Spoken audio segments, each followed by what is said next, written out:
Chers amis, chers collègues, permettez-moi de donner la parole au président de la République démocratique de Congo, Monsieur Félix Tshisekedi Tshilombo. Je vous en prie, Monsieur le Président.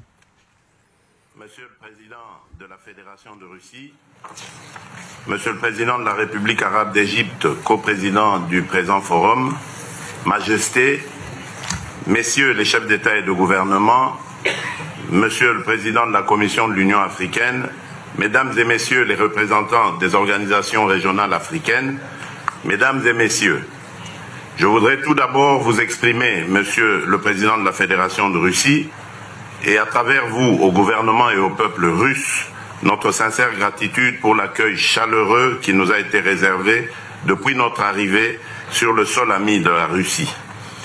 Je salue particulièrement mon frère, le président de la République arabe d'Égypte, M. Abdel Fattah al-Sisi, co-président de ce sommet.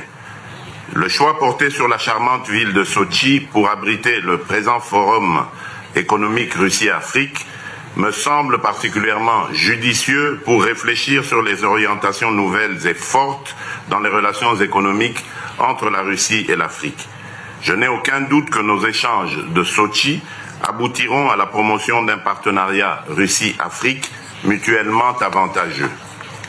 Messieurs les présidents, Mesdames et Messieurs, les impératifs de coopération et de développement ont conduit mon pays à adopter le bon voisinage et l'ouverture au monde comme principe directeur de notre politique étrangère qui met l'intérêt supérieur de l'homme congolais au centre des partenariats porteurs de croissance forte et inclusive.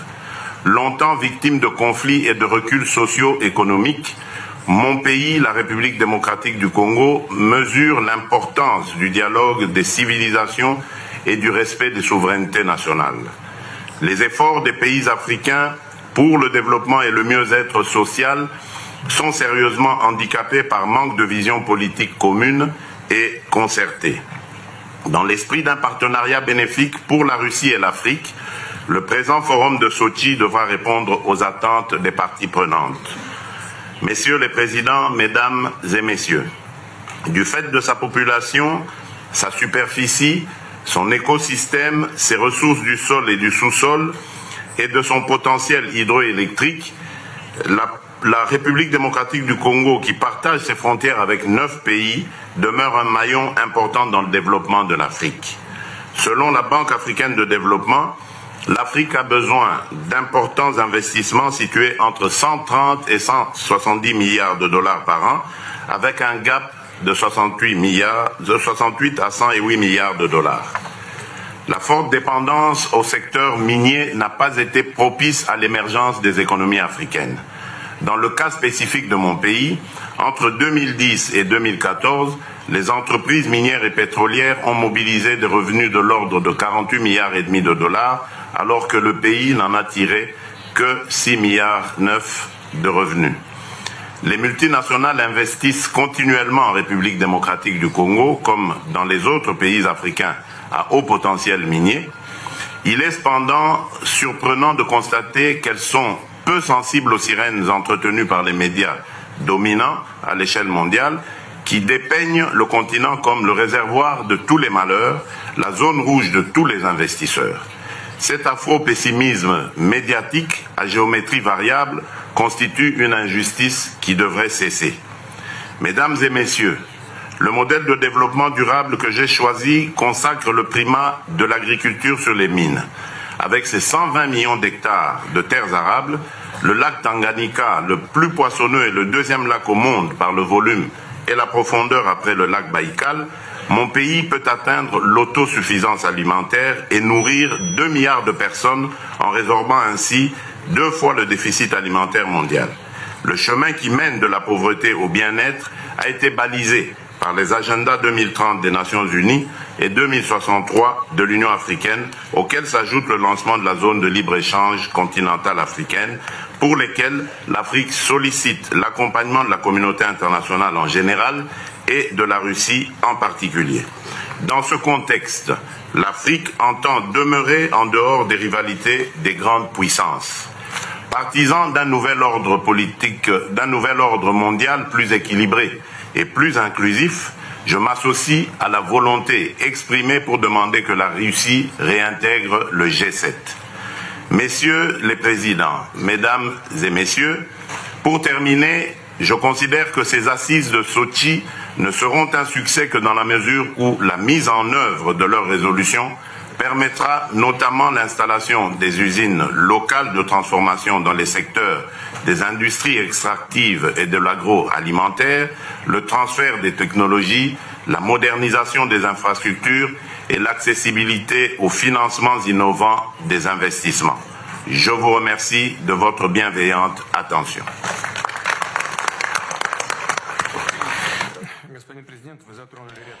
Monsieur le Président, vous avez évoqué plusieurs questions très intéressantes. Je ne vais pas m'attarder sur toutes ces questions-là, mais je vous remercie bien évidemment pour l'appréciation que vous avez donnée de l'importance de notre forum. Mais en ce qui concerne la répartition juste des revenus d'exploitation des ressources, c'est une question qui se pose devant tous ceux qui travaillent dans ce domaine-là. Ça peut paraître paradoxal, mais la Russie elle-même, dans les années 90, au début des années 2000, a été confrontée à ce type de problème, et surtout dans le cadre de ce qu'on appelait des accords de concession. Mais avec nos partenaires, nous avons pu résoudre ce type de problème. Et je pense qu'au moment où tout le monde va se dire que cette répartition doit être juste par rapport au pays où on travaille, donc on pourra trouver des solutions. Excellence, Monsieur le Président de la Fédération de Russie, du pays qui accueille notre forum et notre sommet, Monsieur Poutine, Monsieur le Président Al-Sisi, Monsieur le Président en exercice de l'Union africaine, c'est avec un sentiment de très grande satisfaction que je participe à ce sommet Russie-Afrique, cette initiative qui se développait au sommet, justement pour développer le dialogue visant à mettre au point des approches communes dans l'intérêt de pays africains, mais aussi de la Russie, bien évidemment. Nous, Africains, nous bénéficions beaucoup des relations solidaires que nous avons avec le peuple russe, qui nous a aidés encore dans les années de la lutte pour l'indépendance, dans la période de libération nationale. Notre République exprime également la solidarité avec les efforts qui ont été consentis et qui nous ont permis de préserver notre souveraineté et de passer à l'étape du développement indépendant. Nous soutenons également les aspirations qui sont formulées dans ce sens par d'autres peuples africains. La participation de la Russie à ce type d'activité nous permet aujourd'hui de mieux définir nos activités dans l'intérêt de tous, de la Russie, mais aussi des pays africains. Ceci se base sur les conditions de la paix, de la sécurité et du développement durable. Et dans ce sens, il est très important de développer entre la Russie et le continent africain des relations qui pourraient contribuer à la résolution des problèmes auxquels nous sommes face aujourd'hui. Mesdames et messieurs, permettez-moi de vous dire qu'on assiste aujourd'hui à une diversification de l'économie en Angola, ce qui crée de bonnes conditions pour attirer des investissements étrangers, par exemple dans le secteur de minerais, dans l'agriculture, dans l'énergie, dans les télécommunications et dans d'autres secteurs aussi. Je voudrais souligner que les investisseurs russes possèdent de très bonnes conditions pour développer dans notre pays les opportunités en matière économique dans l'intérêt commun de nos deux pays. Cela constitue bien évidemment notre intérêt pour l'avenir et nous passons à un niveau plus élevé du développement des coopérations économiques, mais aussi dans la croissance africaine, et cette expérience peut être utilisée pour d'autres pays de l'Afrique aussi. Nous pensons que notre coopération doit aujourd'hui s'élever à un niveau qualitativement nouveau. Il s'agit aussi de passer au développement des secteurs de transformation et de passer à la production des marchandises transformées, ce qui correspond bien évidemment aux intérêts de la population de nos pays africains. Il est nécessaire que nos pays deviennent des acteurs importants sur la scène internationale et je voudrais une fois de plus souligner le rôle de la Russie qui est très important en matière de formation des cadres pour notre pays, pour l'Angola notamment. Nous voudrions appeler la Russie à poursuivre cette pratique et nous remercions la Russie pour la contribution qui est la sienne dans la formation de cadres et qui bien évidemment nous permet de développer des contacts en matière de coopération économique.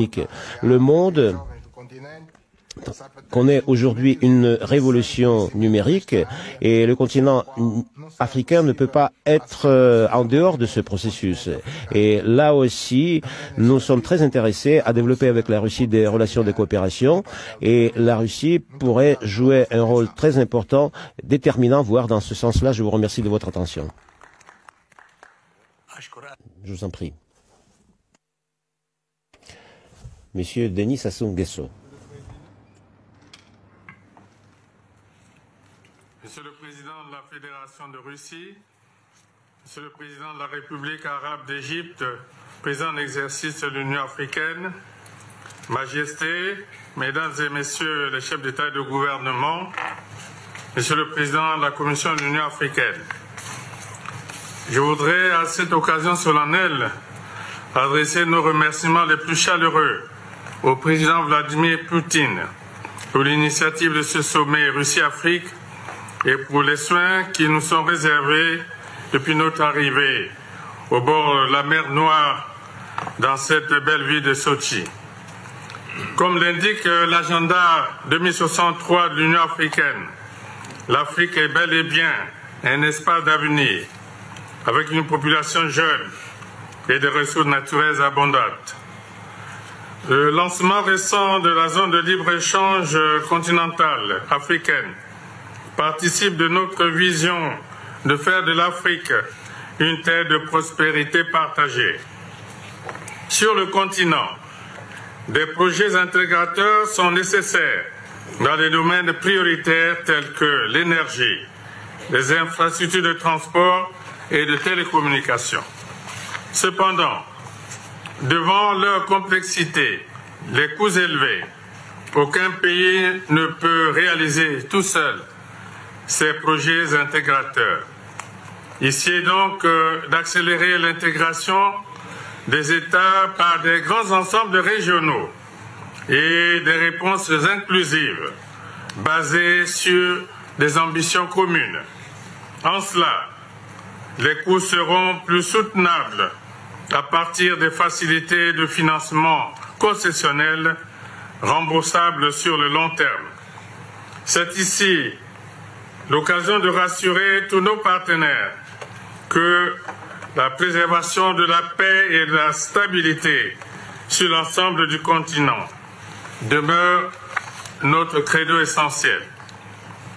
Le souhait est de voir la mise en œuvre sur le sol africain des projets phares et emblématiques à l'effet de marquer la volonté conjointe de la Russie et de l'Afrique de cheminer à l'unisson vers un meilleur essor. Mesdames et Messieurs les chefs d'État et de gouvernement, pour mon pays, je réitère la ferme intention de construire, avec le concours de la Russie, un oléoduc d'environ 1000 km pour l'approvisionnement en produits pétroliers et gaziers de la République du Congo et des pays voisins. L'amélioration du climat des affaires constitue aussi l'une de nos priorités majeures, avec des avantages fiscalo-douaniers attractifs. 4 zones économiques spéciales sont prévues pour la diversification de l'économie nationale. Le sous-sol de mon pays regorge de polymétaux, de phosphate, de potasse, de fer, de gaz et de pétrole. Le réseau hydrographique offre des sites d'hydroélectricité à vocation continentale.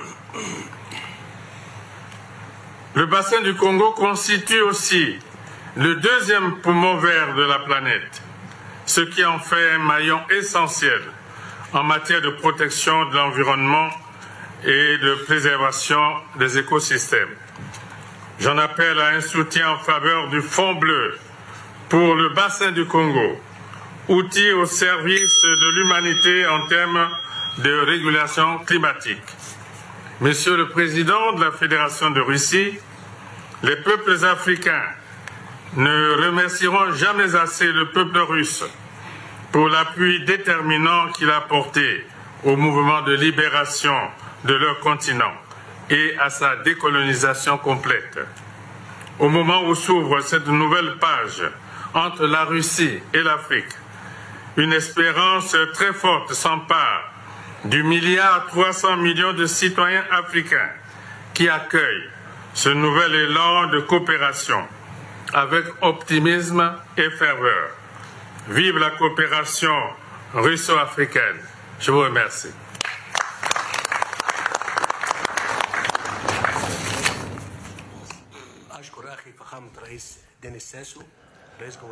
Je vous remercie, Monsieur le Président de la République de Congo. Et je voudrais passer maintenant la parole au Président de la République de Côte d'Ivoire. Monsieur le Président de la Fédération de Russie, Monsieur le Président de la République arabe d'Égypte, Président en exercice de l'Union africaine, Majesté, Mesdames et Messieurs les chefs d'État et de gouvernement, Mesdames et Messieurs, je suis heureux de prendre la parole à l'occasion de ce premier sommet qui réunit la Fédération de Russie et le continent africain. Je remercie le président Vladimir Poutine pour l'accueil chaleureux qui nous a été réservé à l'occasion de cette visite qui constitue la toute première d'un chef d'État ivoirien en Russie.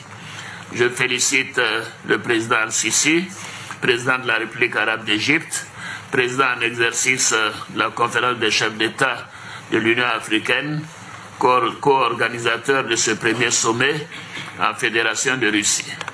Monsieur le président Vladimir Poutine, le réengagement de la Russie en Afrique se concrétise à un moment décisif pour notre continent, confronté à d'importants défis. Au plan sécuritaire, la présence de la Russie à nos côtés contribuera sans aucun doute à renforcer les capacités de nos armées pour lutter plus efficacement contre le terrorisme, notamment dans les régions du Sahel et du bassin du lac Tchad. Au plan économique, la Russie pourrait aider l'Afrique à réaliser son potentiel énergétique et à accroître sa production électrique afin de répondre aux besoins des populations et des industries dans un continent en pleine croissance économique. Majesté, Monsieur le Président, l'importance des relations économiques et la constante augmentation du volume des échanges entre l'Afrique et la Russie, estimé à plus de 20 milliards de dollars US 2018, augure d'un partenariat solide. De plus, le forum économique qui s'est tenu en amont de notre sommet nous permettra de diversifier davantage nos échanges et de tirer pleinement profit de l'extraordinaire potentiel de nos économies. Pour ce faire, il est nécessaire de mettre un accent particulier sur la transformation de nos matières premières et sur l'industrialisation de nos pays en vue de mieux lutter contre la pauvreté et d'offrir des opportunités à la jeunesse. L'Afrique et la Russie ont vocation à œuvrer ensemble pour soutenir et promouvoir le multilatéralisme et maintenir la paix dans le monde. À cet égard, je voudrais, Monsieur le Président Vladimir Poutine, saluer votre action déterminée contre le terrorisme et vous encourager à la poursuivre en Afrique. La Côte d'Ivoire se félicite de la contribution importante de la Russie aux opérations de maintien de la paix en Afrique, tout comme du soutien de la Russie à l'Afrique dans le cadre de la réforme du Conseil de sécurité des Nations Unies. Monsieur le Président, au plan bilatéral, je salue la bonne qualité des relations qui unissent nos deux pays et l'augmentation constante du volume de nos échanges.